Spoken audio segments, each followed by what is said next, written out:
So I think we're on forms of government, if I'm not mistaken. I somehow misplaced my binder. I don't know where it is. It's gone.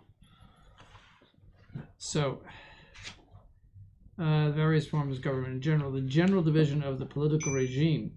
The diversity of the political regime does not arise from public authority itself, which is always one and the same, but from the subjects who exercise this political authority. So there are people designated to have the authority in one way or the other. That's what that means. Just like the president or the king or whatever. Hence the generic division of government into monarchy and polyarchy. So those come from Greek words, which means one potentate, archon, or poly. That means polus, many. So you could have many people, like an assembly, some form of assembly, as a subject of power. The first is the rule of one physical person. The second is the rule of many physical persons. So it's Cardinal Ziliara. The diverse forms of the polyarchic regime. It is divided into democratic and aristocratic. Demos in Latin, in Greek means people, and and then aristos means the best. So the best people, so nobles. Right? The democratic regime is defined by St. Thomas as the political power of the people when the common people, through the power of the multitude, oppress the rich. So obviously he was not a big fan of democracy. As he's essentially describing a mob there. We see therefore that democracy can be taken in a bad sense. This bad sense has been often realized in modern democracies. You see, remember that the idea of the sovereignty of the people is condemned by the church. It is a very common idea in modern politics that the people are sovereign and that the government must simply do what the people demand. That is condemned by the church. That it's condemned by St. Pius X in Notre Charge Apostolique. The people are not sovereign. They do not retain the power, the political power. See, that's very important to understand that. In the theory of transfer, they give it away to the potentates who rule it, you see. But they cannot remain, they cannot keep it, you see. And in the designation theory, they never have it. The designation theory is that they only may designate who will have that power, but the power comes from God. And ultimately, even in the theory of transfer, the power comes from God. I mean, the power to rule in society comes from God, period. There is no popular rule of the mob in the Catholic political philosophy and Catholic doctrine. So, St. Thomas, nevertheless, also gives a definition of democracy in the good sense, where he says that it is the power of the people not as legislators, as modern philosophers teach, but to the extent that from among the people the princes may be chosen, that the selection of the princes, that is the rulers, pertains to the people, so that there be popular vote as to who shall rule us. That is democracy in the good sense, in the sense that, it's not saying that it's the best, it's just that it is not offensive to Catholic doctrine. So if you want to have popular vote, and just like you have in most countries today, they decide who will rule. If, however, the state is administered by a few people who are nevertheless virtuous, then the regime is called an aristocracy. That is, the political power of the best people. So that was true in Venice. Venice was an aristocracy, an aristocratic republic, you might say. There was an elite that had all the power. The Doge was something like the King of England. he was head of state and he did all the ceremonies and all of that stuff, but he really didn't have much power. There was this major concilio, which means the big council, and it was composed of, it was like a council of nobles of the city. So, and that was a very stable republic that went from 800 to Napoleon, 1800, so about 1,000 years. It was very stable.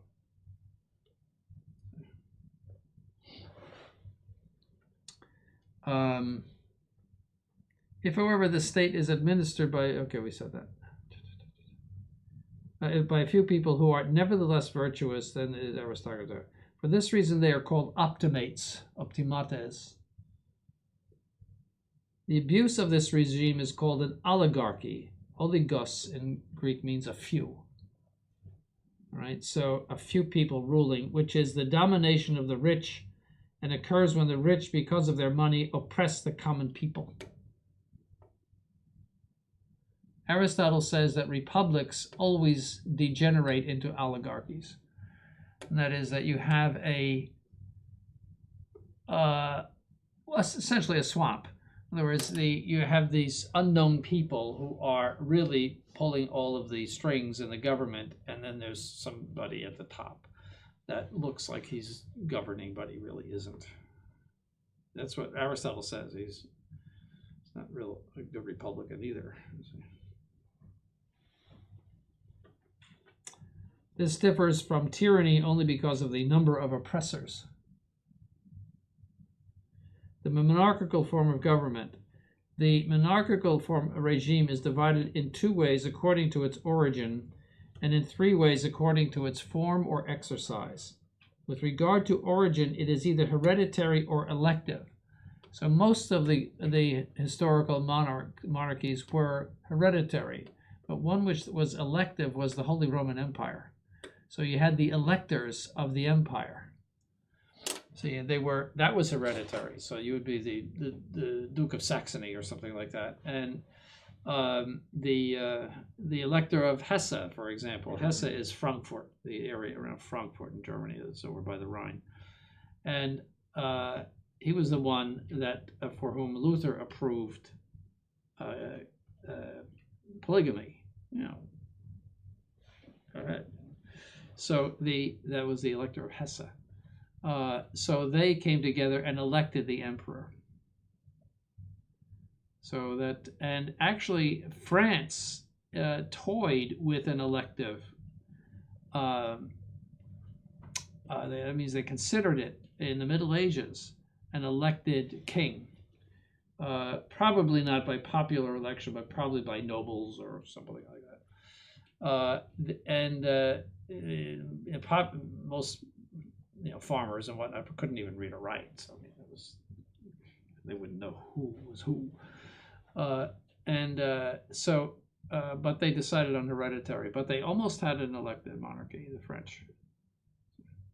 England always had a hereditary monarchy. So the first is that in which, at the death of the king or emperor, the new ruler succeeds to the rule of the kingdom, who is predetermined according to law or legitimate custom. See, sometimes it's by law, sometimes it's just custom. This is the ruling family. Hey, that's his son. He's the new king. Whether this should be the dead king's son or someone else. And see, so if there's no heir, that's when you have a little trouble, because if there's not a clear designation of who should be the heir, if the son is not alive for some reason or cannot serve for some reason, then you have, unless there's some rule, then you have trouble. Then you have these wars and whatnot, the succession. An elective monarchy is that in which, at the death of the monarch, a new monarch is chosen by election according to the laws which are already established. So the church is an elective monarchy. With regard to form or exercise of power, monarchy is divided into absolute, temperate, and representative or constitutional. That meaning that's a seiyuu. That means the idea is the same. Representative or constitutional monarchy. An absolute monarchy is that in which all of the political power is in one person, whether he be a king, emperor, or any other kind of ruler.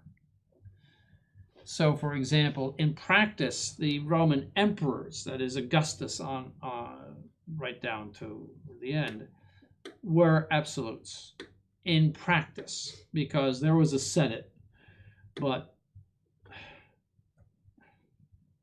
it was something that rubber stamped everything the emperor wanted. So they were rulers, absolute rulers. All right, so the same is true of the Byzantine. That was absolute. He enjoys complete power by himself to legislate for the good of the multitude without dependence on pre-existing civil laws or the consent of inferior rulers. So he has all the power. He can annul laws. He can. There's nothing to stop him from doing anything. So so you saw absolutism in the 17th century. You saw it in, of course, Louis XIV, who was like the big absolute monarch, and then Louis XV, Louis XVI, and they were all absolute monarchs. You saw it in Russia. They were the autocrats, and that lasted from, officially, the Romanov dynasty lasted from 300 years, from 1613 to 1917. So that is a long run. Something that is positive about hereditary monarchies is that they are stable. They're not subject to vicissitudes, usually. But they tend to be stable because there's a son, he takes over, that's it. So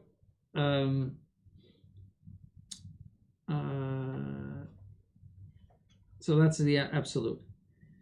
A temperate monarch is one in which the monarch is constrained by certain fundamental laws of the state by which his power is limited, and furthermore cannot make laws except with the consent of the inferior rulers, for example, of provinces and cities or their delegates.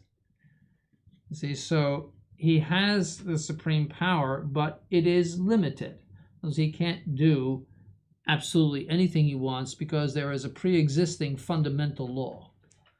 So, for example, the king in the Middle Ages could not take away the land from a serf. The serf's land, his acre, was absolutely his. Not even the king could take it away. See, so there were usually there were not written constitutions, but there were certain customs that were effectively laws. And those were observed. That's a temperate monarchy. The church is a temperate monarchy. We'll see that. Because the Pope cannot do whatever he pleases. He is bound by the faith, just as every single person in the Catholic Church is bound by the faith. So he cannot just do whatever he pleases. See, so it's considered temperate because there is in a sense, you have the faith, which is in that sense the constitution of the Catholic Church. So he cannot change the faith, as we know. Finally, the constitutional monarchy is that in which there is an apparent rule of one person, but in which there is in fact the rule of many persons. So England is a perfect example of that, where you have all of the pomp of a monarch, all the guards, the horses, the carriages, everything, the uniforms, the feathers, but he has no power. They are considered, they have to sign, not absolutely have to, but if they want to keep their heads attached to their bodies, they have to sign everything that Parliament hands them. And you see, they're filled with the modern idea of popular sovereignty, so they think, well, this is what the people want, so I just consent to it. All right. So Queen Elizabeth signed the abortion law, for example. Parliament wants it. So Parliament is the voice of the people. The only thing that the British monarch the only power that he really has is that he controls the military. So in theory, if Parliament wanted war, if he said no, there would be no war. In theory. See, because it's His Majesty's ships and His Majesty's this and everything. So they also control the customs. It's His Majesty's customs. That means the incoming goods. He has control over that. Also, all land that is not bought by someone and is not owned belongs to the crown. See, so that's where you get real estate. Real in Spanish means royal. See, so it's the royal estate. So it's just like in this country, if nobody owns something, it belongs to the federal government or the local state. It might be state owned. See, and then somebody has to own the land. So the crown owns that, and they have certain crown lands and whatnot, but they don't have any power. They cannot legislate. They cannot even introduce legislation. See, so that's what you call a constitutional monarchy. So Spain has one of those. Denmark, Sweden, Norway. Who else has one of those? Probably Greece. The only surviving true monarchies are the Arabs, Arabia, Morocco. Trying to think of other. There's the Duke of Luxembourg. I don't know. I was probably only constitutional. In Europe, nobody survived the revolution as a real monarch. Is there a king in Portugal? I don't know if there is or not. I don't know. But anyway, that's what a constitutional monarchy is. It's a very common today. The people govern to which is attributed a legislative power. This is typically England, and it's the same here. See, we'll get to the United States in a minute, but which is exercised not by themselves, but through deputies elected by them, who therefore constitute a legislative body. So you have effectively, like in France, you have an elected executive. They call him the president. That is sort of the king, you see, but he has to deal with this legislative body. So he has actually quite a bit of power, that French president. The United States president has a lot of power, more probably than any president in any of the other countries that have that kind of legislative body. The monarch signs the laws and orders them to be executed. You see, so the law courts in England belong to the crown too.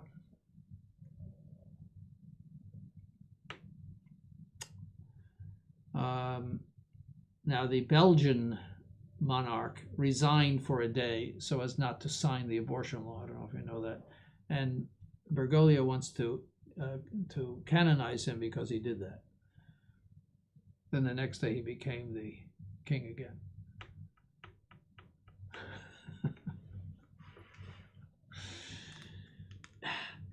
I wouldn't call that the spirit of martyrdom. He should have taken that law and just torn it up in front of all of those people and said, you can go fly a kite. For lack of a better, suggestion. For 107, what should be thought in general concerning the diverse forms of government? Generally speaking, any of these forms of government can correspond to the ends of society, that is, the common good of the citizens. So they all work.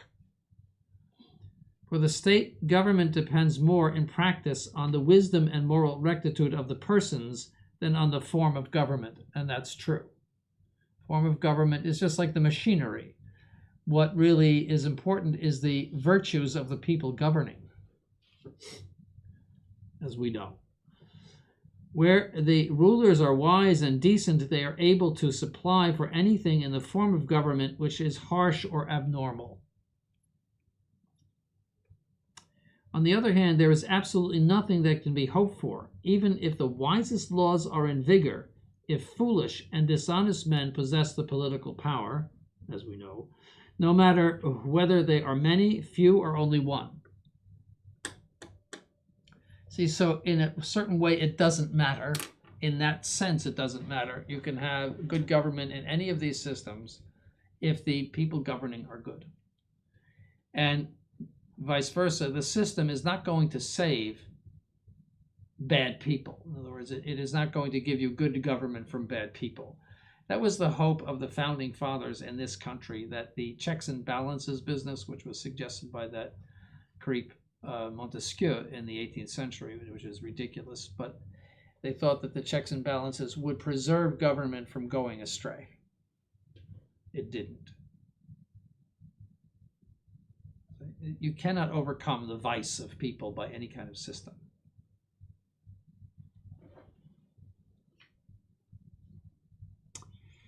For this reason, if a state has had a certain form of government, both historically and by custom, it ought to retain it. The change is something that is generally not good.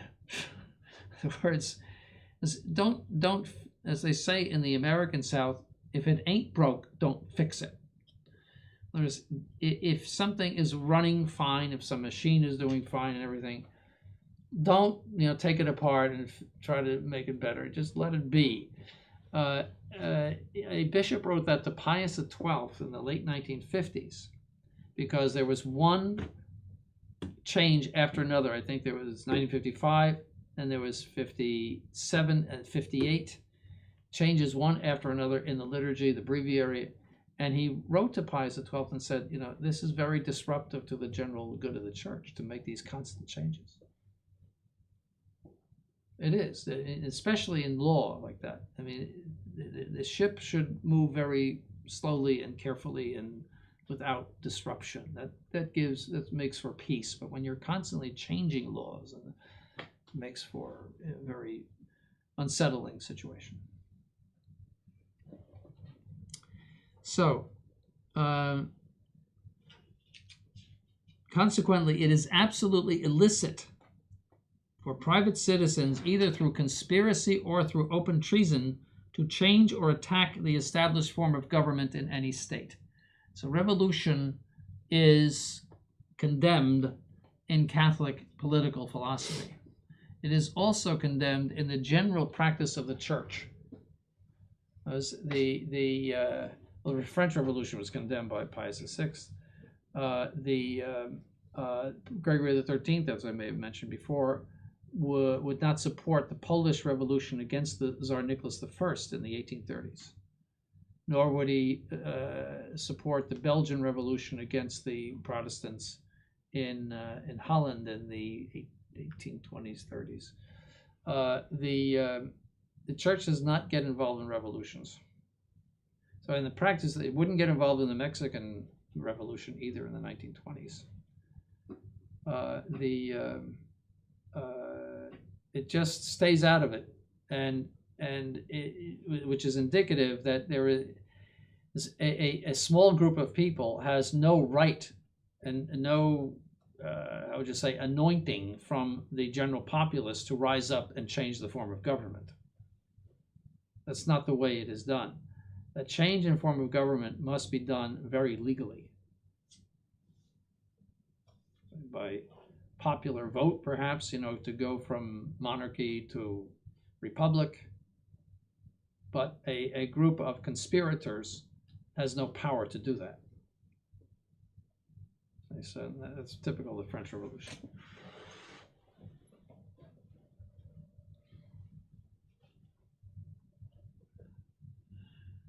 If it becomes necessary to change the form of government, the right to do so does not pertain to the rulers or the people, but to society itself, that is, to the rulers with the people and the people with the rulers.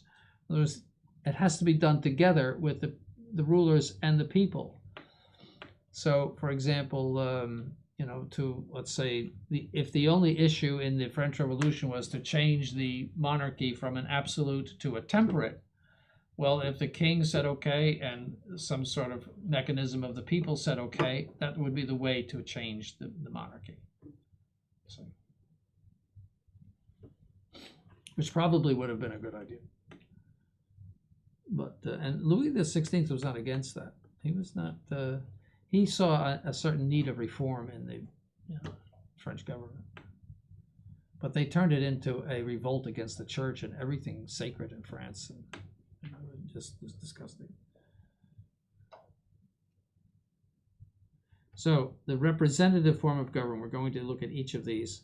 The principles and elements of a representative government. A representative government is founded on the principle that the subject, the person who owns the power, the subject of political power is the multitude or people, which possesses the power in an inalienable manner. All right. In this system, a king is admitted, but by the will of the people, the king reigns, but does not govern. That's the formula of England. The monarch reigns, but does not govern. So His Majesty's government is the Prime Minister and Parliament. It's a joke. It's not. It is. They are the ministers of the king. Sure. They tell him what to do. He goes to flower shows and things like that. Whereas the real government is completely representative.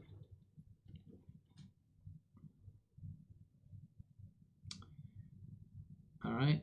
But between the people and the king, there exists a pact which is called a constitution, or a fundamental body of laws, which can be changed only through the popular sovereignty together with the king.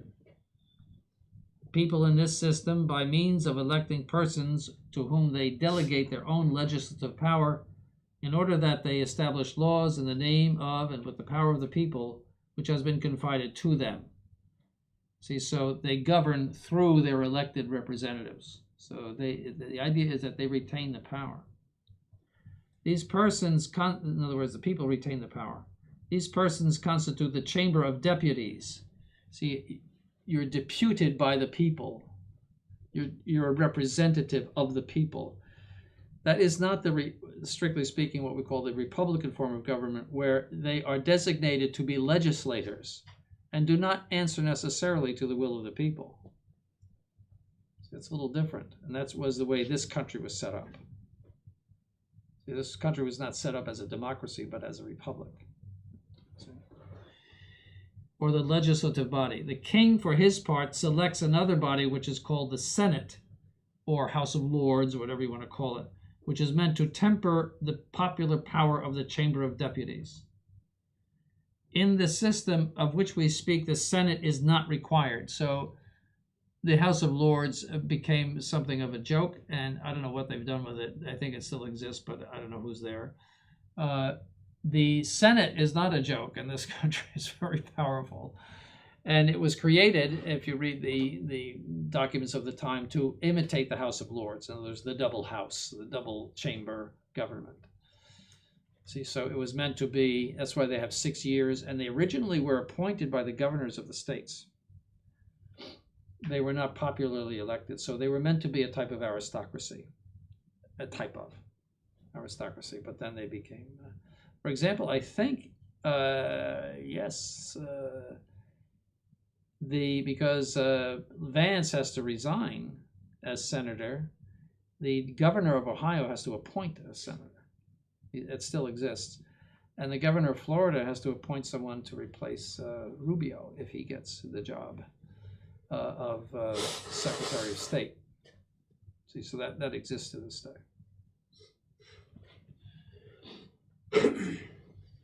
in this country. In the system, hence the king, the constitution, and the two chambers are called a constitutional government. This is where the king is something like England. The laws, therefore, are made by the legislative bodies, are signed by the king, and are given to the ministers for execution. That's the swamp. These are selected by the king and must answer to the deputies regarding the execution of the law. Right.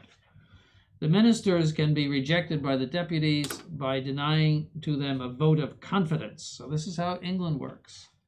You see, so if Parliament decides we don't like you anymore, and your party loses a majority in Parliament in England, the Prime Minister has to resign.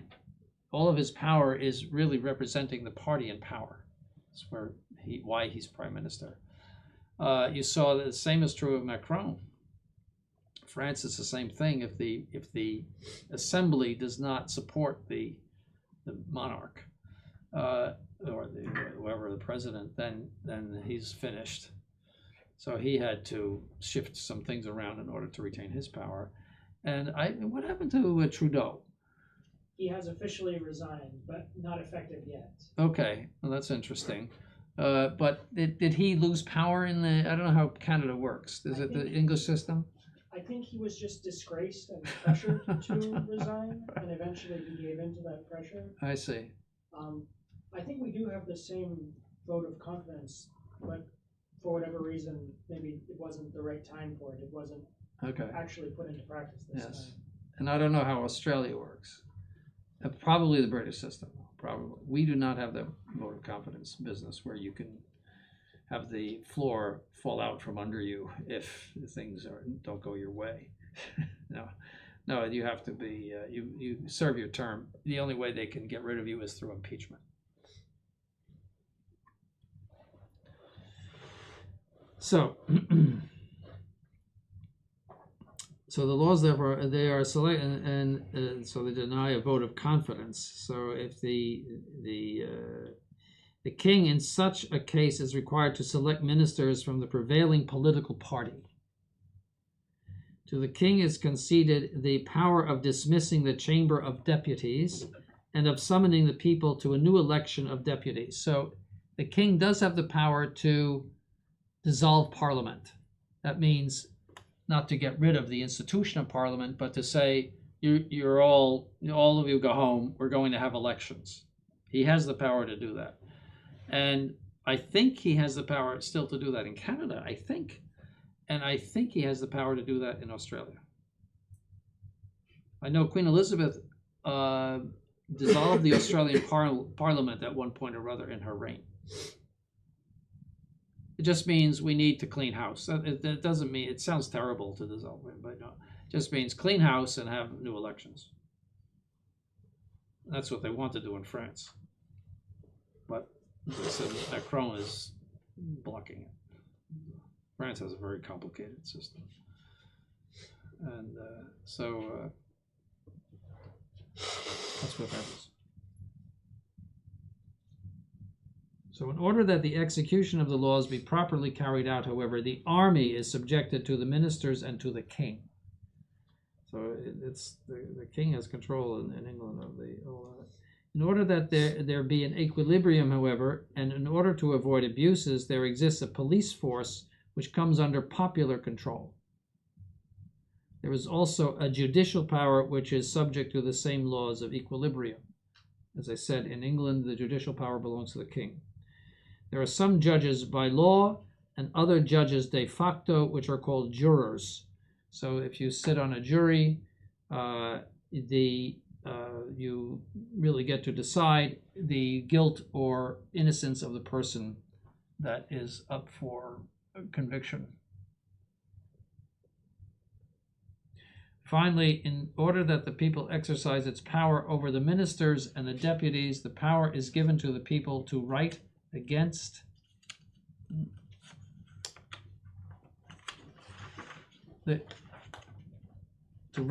the government, but not against the king, who is inviolable. See, so you can say the prime minister is a dirty rat, but you can't say that about the king, even though they do. You know, principally, you're supposed to leave him out of. But in this country, you can say the president is a dirty rat. So, which is not really good. There should be in Catholic morality, there should be respect for those who are in charge, and you should, if there's any reason to criticize them, you would want to criticize them in a very respectful manner. But you shouldn't. Yes. So go for Biden too. Well, I mean, he, by universal acceptance, he is the president of the United States, and is to this day. This is what, Thursday? He's going to lose it very soon. But yes, the destruction of authority in the eyes of the people by calling it nasty names and doing, or it is not good. Authority is by its nature from God, and persons in authority should, if they need to be criticized, should be respectfully criticized. Yes. How do you do that? Can you write books? Well, you would say, like newspapers would say, we respectfully disagree with the president's policies on this. See, that would not violate that rule, but if you say he's a dirty rat and a stinking, rotten, this and that, that violates the rules. Because in the Papal States there was a pamphlet that criticized Alexander VII as the monarch, and he was really mad at the Inquisitor for letting it pass. Yes, that was true. If you couldn't, for example, in pre-revolutionary France, you could not publish things against the king. But then how do you tell them like the taxation is bad?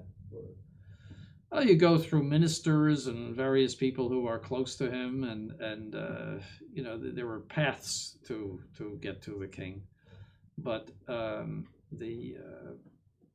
it was considered contrary to the respect that was due to him, and contrary to the general good. Because if you tear down authority in front of any kind of institution, you're going to have chaos in that institution, which is exactly what happened in the French Revolution. It's a question of which is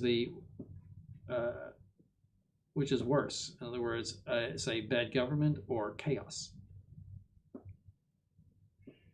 Take your pick. And usually where there's chaos, you have bad government too. So the idea of complete freedom of the press is something that the church condemns. The press should not be able to say those things.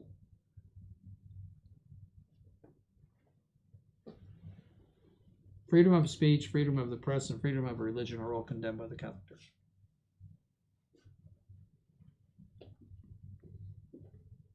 In the sense that you are able to say whatever you please. I mean, there is a certain freedom of speech in the sense that, where, I think this is a good law or that's a bad law. Yes, that's fine, but freedom of speech in the sense that you can say whatever you please. You could say that the Blessed Virgin Mary was a harlot and get away with it.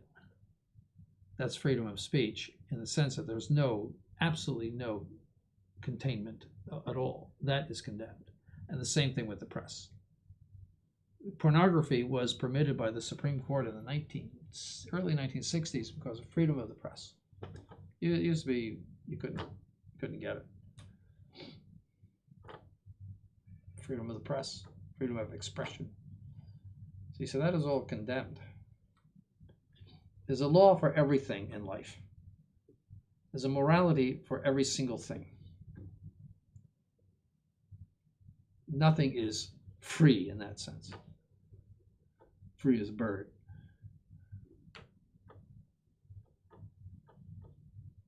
Everything is ultimately controlled by God, and everything must be ordered to God.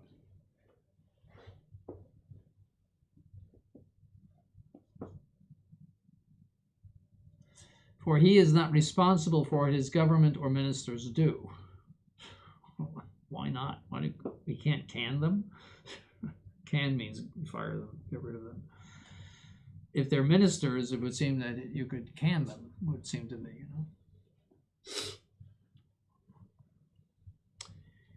Examination of the representative form of government in general. John Locke, who was horrible, in his book entitled On Civil Government, posited the foundation and substance of the constitutional or representative regime.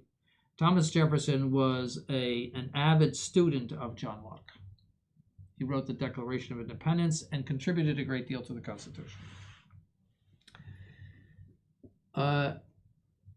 He taught that the legislative power does not pertain to the ruler but to the people. It's the sovereignty of the people. Such a doctrine presupposes popular sovereignty, which is a condition sine qua non. That means an absolutely necessary condition of this form of government. Rousseau, who never had an original idea in his dumb head, copied Locke in his social contract. Now, Rousseau is given the credit, quote unquote, for the social contract. In fact, it was Locke who cooked it up 50 years before him. So, writing in Book 2, Chapter 1, since civil power is nothing else than the exercise of the general will, it cannot be alienated. The ruler is nothing else than a collective being, and cannot be represented except by itself. It follows from what has been said that the legislative power belongs to the people and can only belong to the people, as Rousseau himself says in Book 3, Chapter 1. So the government becomes merely the puppet of the people in his system, and Locke's system.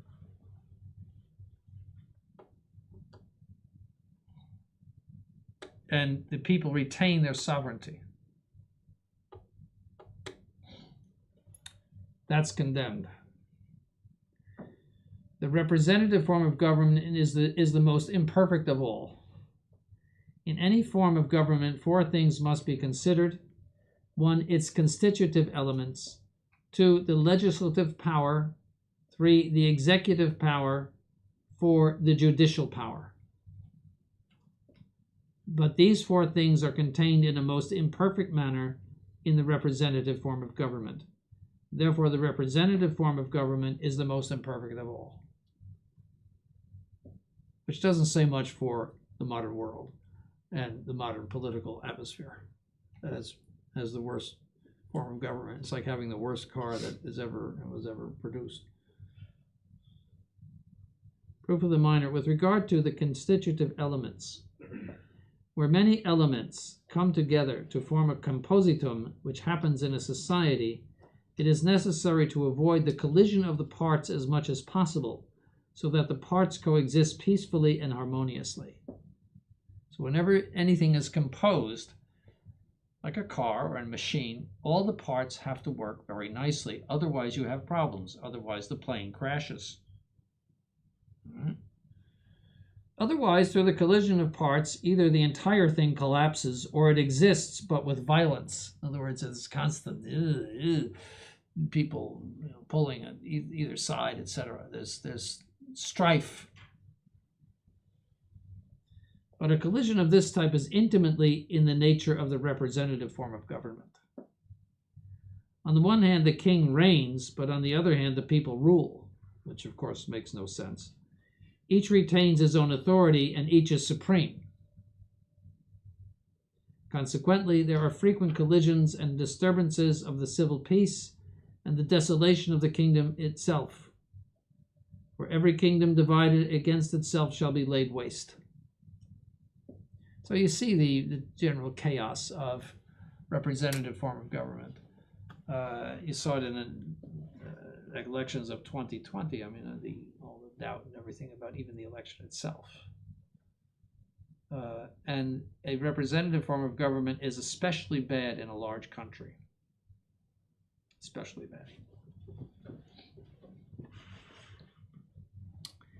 The representative form of government suffers from the problem that the legislators chosen by the people are not wise and experienced men, but most often men who are ambitious, unprincipled, egotistical, and loquacious, which describes correctly most of the politicians. Factions easily form in these governments.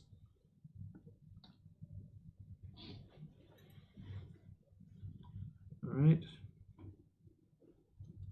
Also, in the American government, you have the three branches that are independent one of another. So you have a legislature, which is legislating, and then an executive, which is executing. And there is no law in the Constitution that says that he must execute it. That's what Lincoln said. Because the Supreme Court, I think, maybe it was some law that he disagreed with. And he said, well, let them execute it. So and then you have a separate entity interpreting the laws made by the legislature. The interpretation of law is a part of law, and that's why in canon law, if there is an official interpretation given by the Vatican, that is law, because the lawmaker interprets the law.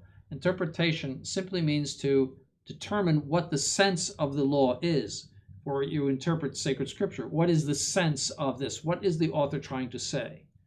It's not to invent some spin, something different, something, I think it means this. What is the mind of the legislator? So why is a separate entity trying to find the mind of the legislator? It should really belong to the Congress to have an official interpretation department, you might say, and is voted on by the whole Congress. This is the interpretation of this law. That's the way it should work. But that Rousseauvian idea, or rather Montesquieu, of the separation of powers, is ridiculous, because legislation, interpretation, and execution should belong to one single thing, because they are all bound together necessarily.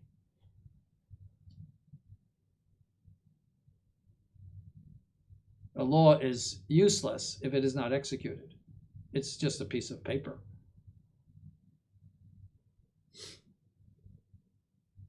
I mean, Congress can do nothing to execute the laws. Nothing. Department of Justice is under the president. Police, FBI, all of those things are under the executive. So anyway, the best form of government is monarchy. Proof that form of government. I think we'll do this the next time. We'll get into it now. Oh, yes, January 16th.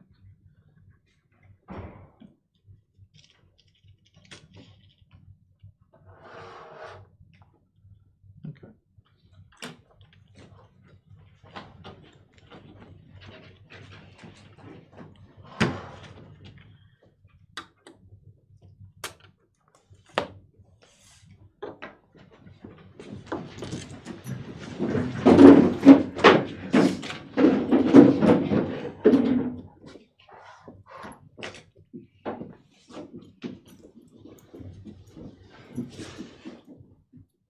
In nomine Patris et Filii Spiritus Sancti, amen. Subtuum praesidium confugimus sancti.